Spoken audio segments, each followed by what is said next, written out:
Rika.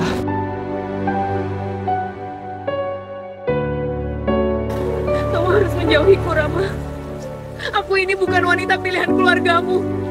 Aku nggak mau kamu harus berjuang sendirian demi aku.